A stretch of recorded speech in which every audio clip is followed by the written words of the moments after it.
Zdravím vás opět na kanálu Čeština pomalu. A probereme téma injekce krásy, botox a kyselina hyaluronová. V poslední době jsou populární injekce krásy. Některé ženy i muži chodí na botox nebo vyplně s kyselinou hyaluronovou.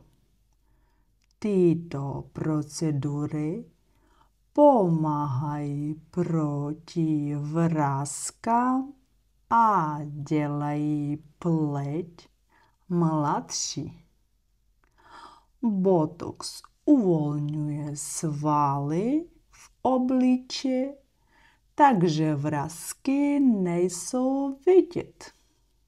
Kyselina hyaluronová se používá například na zvětšení rtu nebo vyplnění i nosoretních vrásek.